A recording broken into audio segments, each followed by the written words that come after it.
Good morning from the next stop in our long drive back to Lalande. It's a tiny detour, and I think many of you guessed where we would be. And yes, we are in Venice, my favourite city in the entire world. Unfortunately, our time here hasn't quite been what we'd been hoping for, because as soon as I got to the city, my Christmas lurgy came back double strength. And in fact, I've spent all of my time here so far in bed trying to recover. But I have a prescription for a throat swab, and as soon as I've had it done, I'm allowed to start taking antibiotics. That just means that somewhere in Venice, I have to find the bio lab.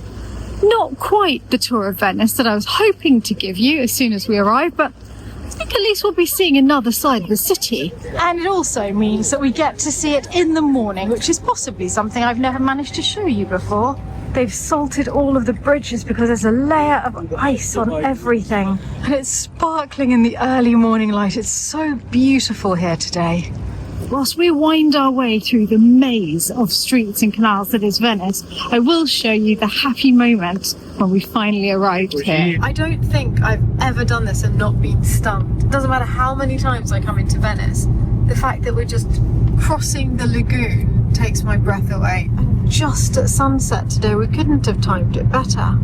Galahad's first time in Venice. I think he's going to like it. This is it. We're coming into the city, and we'll be parking on Piazza Roma, which is the only square where you can have cars in Venice. There's a big parking garage there. They've decorated the parking garage for us, darling. That was sweet. Yeah, you're right. That was Just nice of them. I can't quite believe that from here we're going to have to get a water taxi to get to the hotel. Right, we're on the next floor, number 6. We're at the water taxi stop, about to get Galahad's first ever boat trip at all, I think.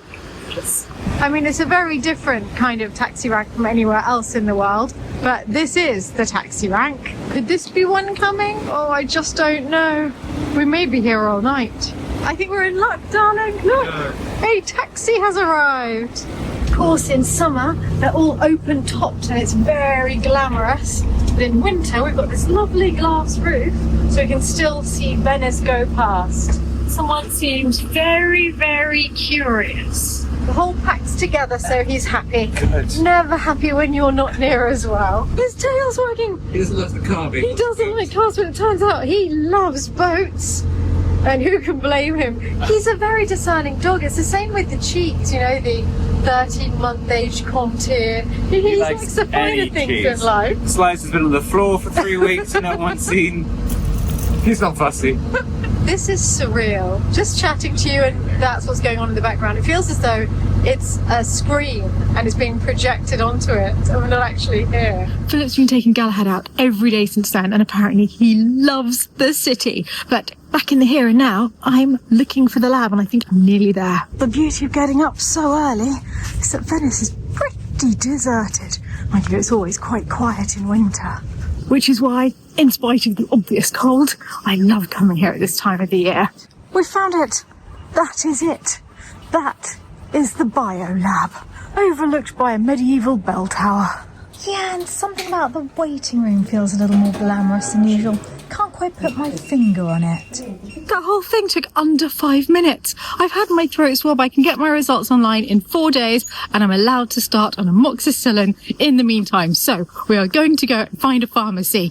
Then we're going to go and celebrate. Somehow everything in Venice seems more glamorous. I'm just getting antibiotics, but it feels so beautiful that I feel as though I'm buying an ancient artifact in an ancient pharmacy. I've got my amoxicillin. It was €3.27. I know it's been a big outlet. Is your health worth that? Yeah, you can't skimp on your health.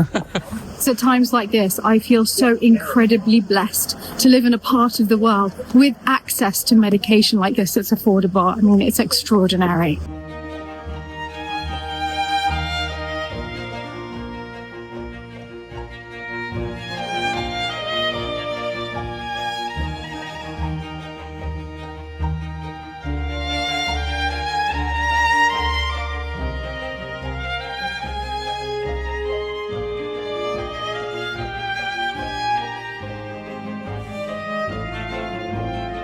Now that is a mask for you, Philip. Love. See the fox with the sparkly nose? I can really see you in that. Well, you wouldn't be able to see me in that. It's sort of the point of the mask, isn't it? The wolf is good too. Oh, yeah. Or a camel. Venice still surprises me. I've never seen a camel mask before. The magpie's got a ring in its beak. Yes. Oh, I love the These are magpie. Do you know what? I hadn't even seen the puppet.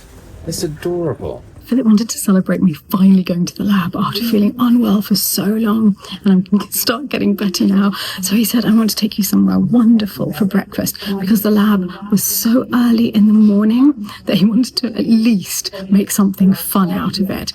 So he's like, where would you like to go for breakfast in the whole city? And we decided on the Danieli because I have really wonderful memories of coming here with my parents about 25 years ago.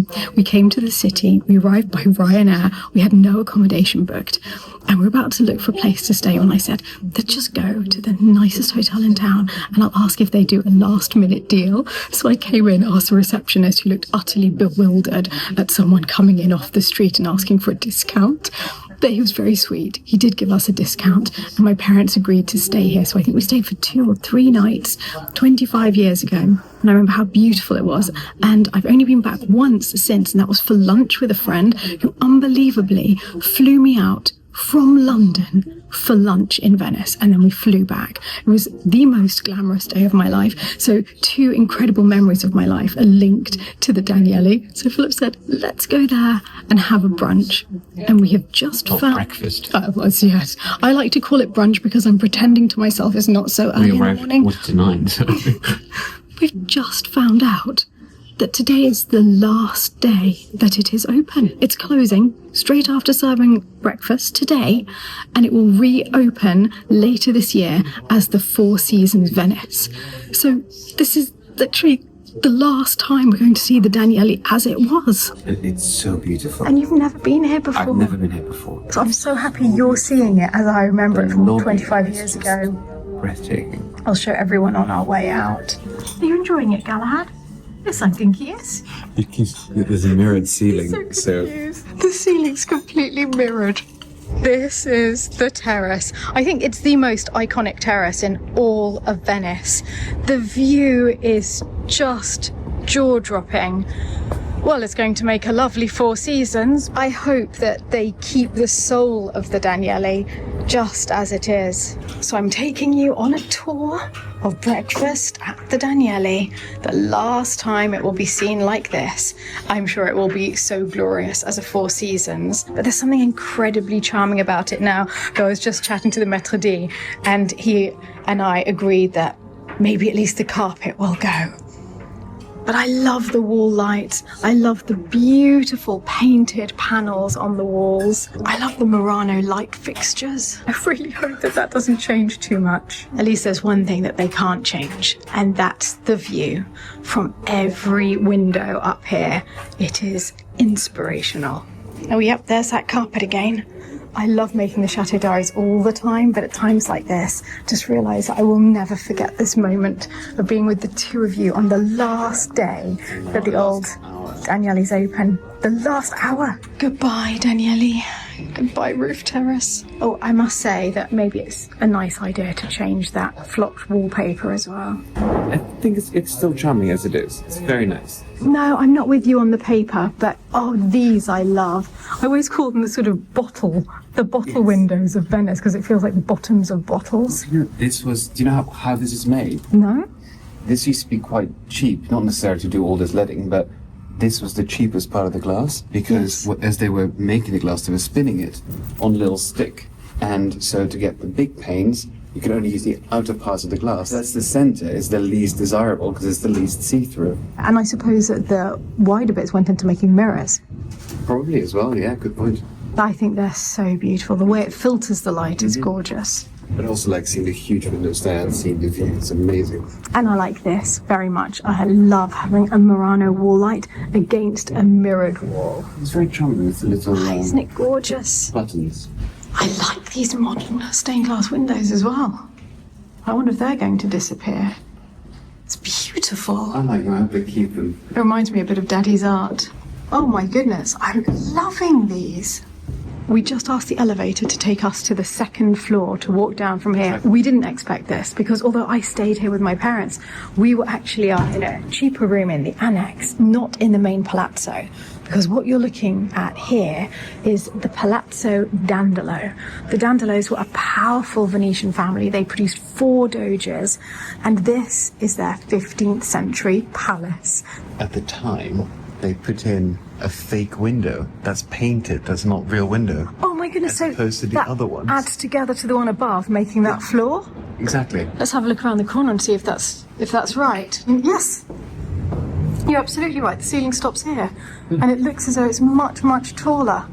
It was turned into a hotel in 1822 by a man named Signor Danieli. So everyone just called him Danieli. He only bought what they call the noble floor in Venice, which is the floor where the family would have lived in the past. He rented it and he opened it as a hotel to people on the Grand Tour. In fact, it's in this hotel that Georges Sand had her utterly disastrous and somewhat retrospectively hilarious liaison with Alfred de Musset. As soon as they arrived in the city, she got sick, and he spent the entire time that she was ill running around with the local courtesans and referred to her as boredom personified. And then she got better, he got sick, and she got her revenge by running off with his doctor.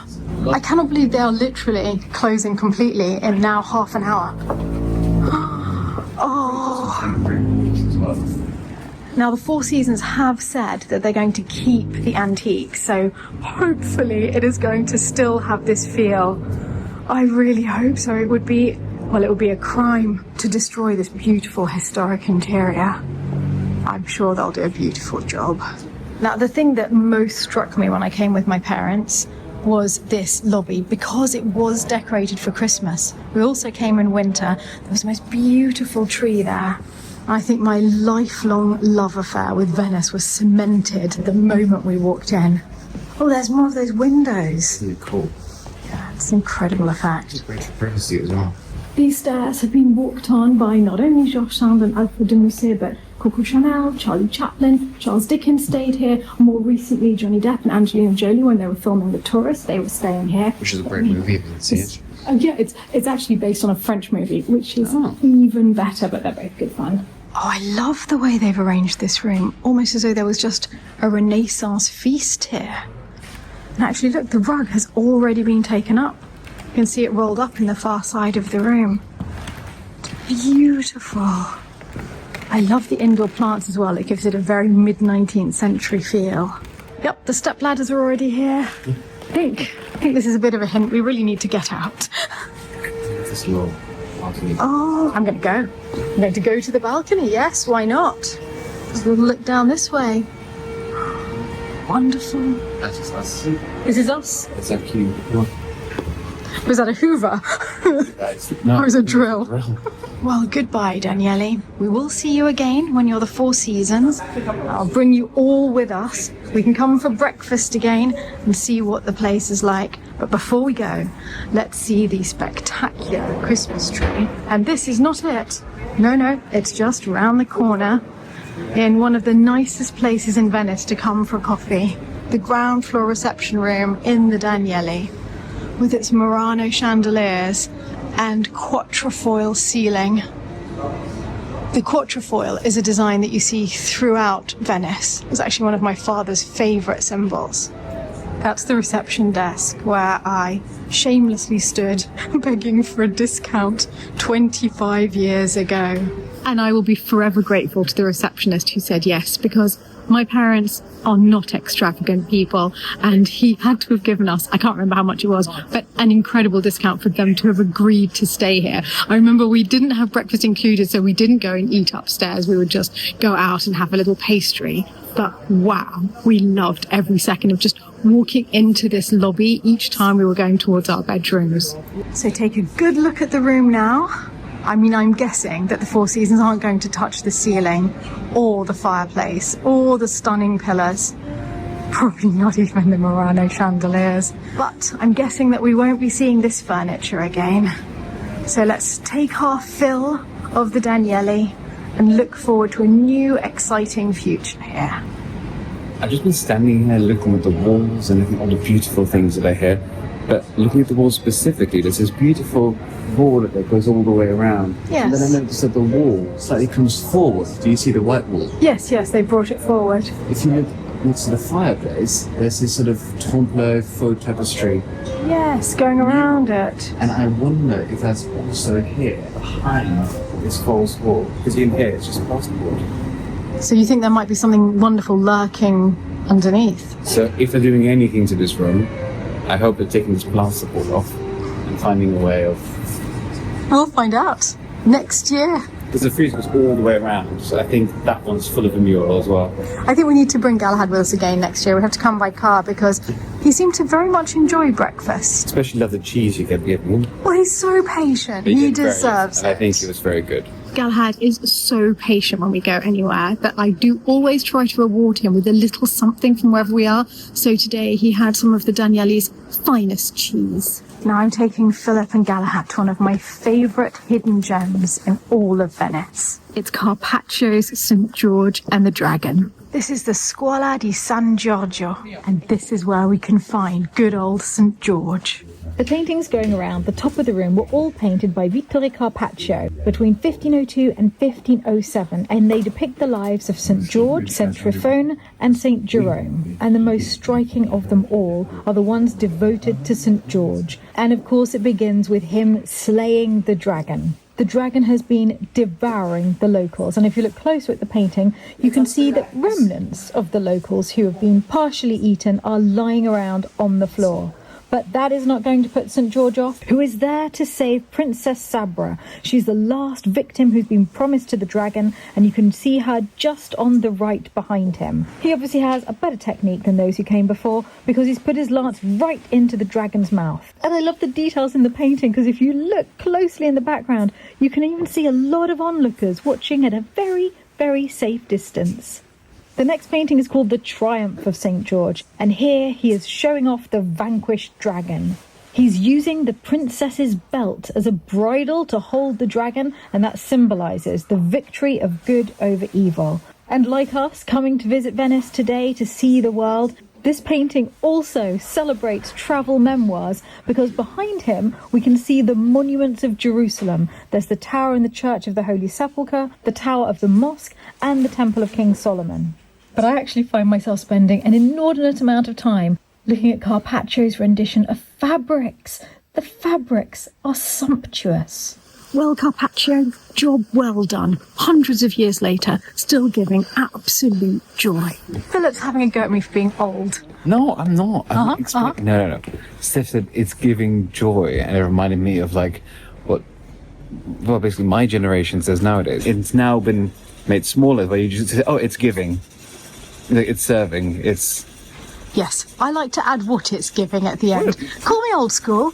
Call me old school. It's giving joy, giving inspiration, giving beauty. What I was trying to say is that it was actually quite a modern way of saying it. We found a pet store. Galahad led us to the pet store. Oh, he did straight here. Look, lamb and pear, beef and apple. Oh, I think he's going to love both of those, definitely. Chicken and pomegranate. Even the dogs here eat better. Shall we see if you like the Italian treats? Oh, I think he does. Oh, yes, he does. Well, things have just levelled up in a dog's life. Galahad is going on his first ever gondola ride. You know, he doesn't love the car, even though it's coming around to it. I'm curious to see what he thinks of a boat. So far, he's doing pretty well. I think maybe because it's not as noisy. Yes. The Danieli, a gondola, and antibiotics. Days do not get much better than this. And also, how exciting it is for Galahad. How few dogs have been on the gondola ride. You're living the life, darling. This is the perfect day. Just blue skies, lovely weather even though it's cold. This is perfection.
was amazing, and he loved it. He absolutely loved it. I knew he'd love Venice. Dry land, well, still on poles on the water. Semi-dry land. You know. Now, I think he feels that we're nearly back at the hotel, doesn't he? He's leading the way now. Our hotel's just down here. It's the Palazzetto Pisani. It belonged to the family who owned this magnificent palazzo, which actually is now the Conservatoire of Music. But they had no access to the Grand Canal from this palazzo, so they bought the building next door just to be able to be on the Grand Canal as well. And it's that little palazzetto that we love staying in when we're in Venice. I love the walk back to the hotel every day. Usually you hear opera coming from the Conservatoire. At the moment, there's a huge restoration going on, so we're hearing more drills and banging. But we're noticing that everywhere in Venice, it seems to be going into a new golden age. There's restoration happening across the entire city. Well, I'm going to go and lie down and let my antibiotics take effect. And I'll see you all tomorrow when we'll be starting our journey back to Lalande.